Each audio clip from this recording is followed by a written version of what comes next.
Butter পনির recipe. নমস্কার বন্ধুরা, আজকে আমি তোমাদের জন্য আবার একটা নতুন রেসিপি নিয়ে এসেছি এবং দুর্দান্ত রেসিপি। এই রেসিপিটা কিন্তু সম্পূর্ণ আমার নিজের রেসিপি। হ্যাঁ, এই রেসিপিটার নাম হচ্ছে বাটার পনির। আমি এই বাটার পনিরটা আমি নিজের মশলা দিয়ে নিজে কিভাবে করব সেটাই তোমাদের কাছে তুলে ধরবো। তো এই রেসিপিটা আমি নিজেই তৈরি করেছি, খেয়েছি, খুব সুন্দর লেগেছে, তাই তোমাদের কাছে তুলে ধরছি বাটার পনির রেসিপি। এর জন্য দেখো পনির নিয়ে এসেছি। এই পনিরটা 500 গ্রাম মতো হবে। এই পনিরটাকে আমি টুকরো টুকরো করে কেটে নিয়েছি। দেখতে পাচ্ছ এই যে পিসটা করেছি, এই দেখো এরকম করে করে পিস করে নিয়েছি। সাথে কি নিয়েছি দেখো, সাথে নিয়েছি কুচনো পেঁয়াজ, ক্যাপসিকাম, টমেটো, আর এইটা মিক্সার গ্রাইন্ডারে, তোমরা শিলেতেও করতে পারো। মিক্সার গ্রাইন্ডারে আমি বেটে নেবো পোস্ত, কাজু আর কাঁচা লঙ্কা। এটা একসাথে একটা পেস্ট বানাবো। তোমরা চাইলে এতে মগজদানা অ্যাড করতে পারো, তাতে খেতে কিন্তু টেস্ট হবে। কাজু, পোস্ত আর কাঁচা লঙ্কা একসাথে একটা পেস্ট বানাবো। তো তোমাদের কাছে দেখিয়ে দিলাম আমি কি কি জোগাড় নিয়েছি। তো চলো এবার রেডি করে ফেলি বাটার পনির রেসিপি। আমি কিভাবে করব সেটাই তোমাদের কাছে তুলে ধরবো, কেউ মিস করো না ভিডিওটা। কড়া বসিয়ে দিয়েছি গরম করতে, আর কড়াই দিয়ে দিয়েছি সাদা তেল খানিকটা। এই সাদা তেলেতে আগে আমি পনিরগুলো হালকা হালকা করে একটু ভেজে নেব।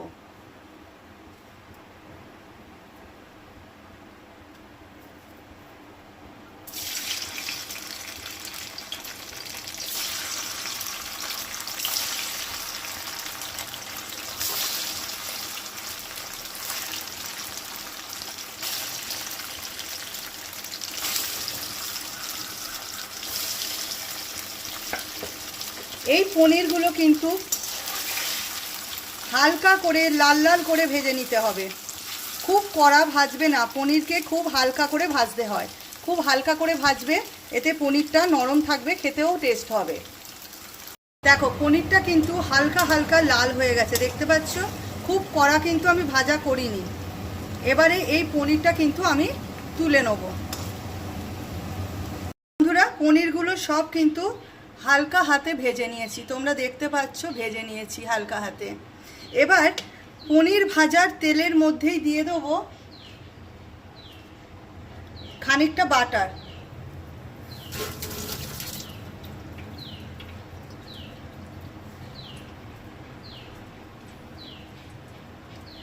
এবার বাটারটা যখন গলে যাবে,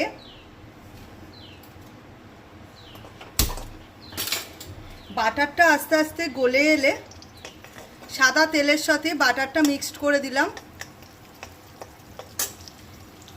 এবার এতে ফোড়ন হিসেবে আমি দিয়ে দিচ্ছি দেখো একটা ডালচিনি, ছোট এলাচ আর লবঙ্গ। এইটা আমি এই বাটারের মধ্যে দিয়ে দিলাম।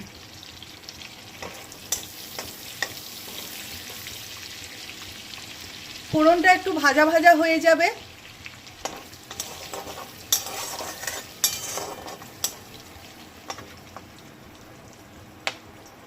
এবার এর মধ্যে দিয়ে দেবো কুচনো পেঁয়াজ।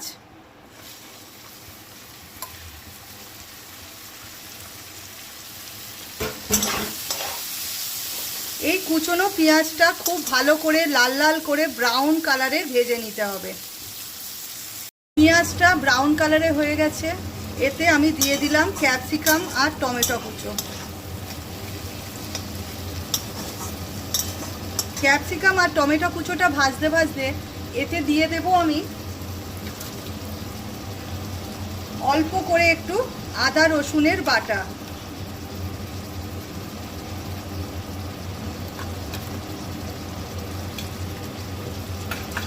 এবারে এইটা কিন্তু খুব ভালো করে আমি নেড়ে নেড়ে ভাজা করব, না হলে আদা রসুনের গন্ধটা কাঁচা রয়ে যাবে।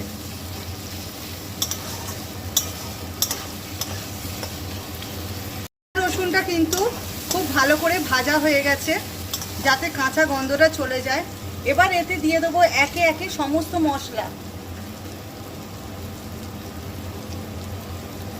আগে দিয়ে দিচ্ছি অল্প একটু লবণ।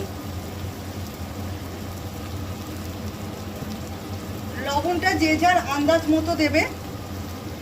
এতে দিয়ে দিচ্ছি 1 চামচ চিনি। চিনিটা তোমরা খেলে দেবে, নাহলে দেবে না। এতে দিয়ে দিচ্ছি 1 চামচ জিরে গুঁড়ো, আর একটু দিলাম। এতে কিন্তু আমি লঙ্কা হলুদ কিছুই দেব না, ঠিক আছে? লঙ্কাটা কেন দেবো না, আমি যে পেস্টটা তৈরি করেছি, এই যে পেস্টটা তৈরি করেছি তোমাদের প্রথমেই আমি দেখিয়ে দিয়েছি, এতে কাঁচা লঙ্কা দিয়েছিলাম। এই পেস্টটা দিয়ে আমি এবার কষাতে থাকবো।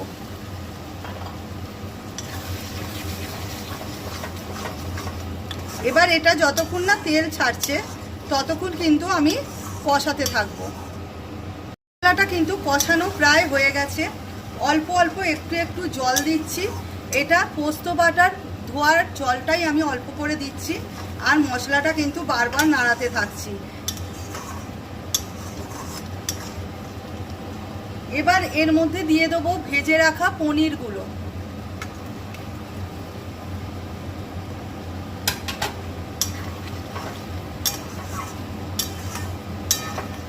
এটা খানিকক্ষণ নাড়িয়ে নেওয়ার পরে এতে অল্প একটু জল অ্যাড করব, এবং তারপরে কিন্তু আরও একটা ভালো জিনিস এতে দেব, যাতে এই বাটার পনিরের টেস্টটা আরও বেড়ে যাবে। সবার শেষে দেবো ওটা। আমি অল্প একটুখানি জল অ্যাড করলাম, যে এটা একটু ফুটবে বলে, অল্প একটু জল।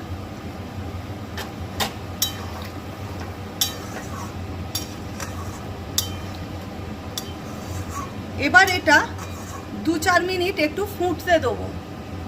বন্ধুরা দেখো, বাটার পনির কিন্তু একদম রেডি। চাপা খুলে নিয়েছি, আর সবার শেষে দিয়ে দেবো কিন্তু আমি একটু বাটার।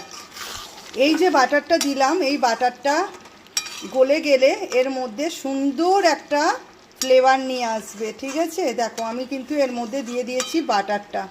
এই বাটারটা আস্তে আস্তে গলছে, দেখো, দেখেছো ফ্লেভারটা ছাড়ছে। এই বাটারটা দিয়ে আমি কিন্তু এবার পনিরটা নামিয়ে নেবো। তোমরা কিন্তু ঠিক এইভাবেই বাটার পনিরটা করো ঘরোয়া হিসেবে। এটা আমার সম্পূর্ণ নিজের রেসিপি, দেখবে খেতে কিন্তু খুব সুস্বাদু হবে। চলো আমি তোমাদের নামিয়ে দেখাচ্ছি।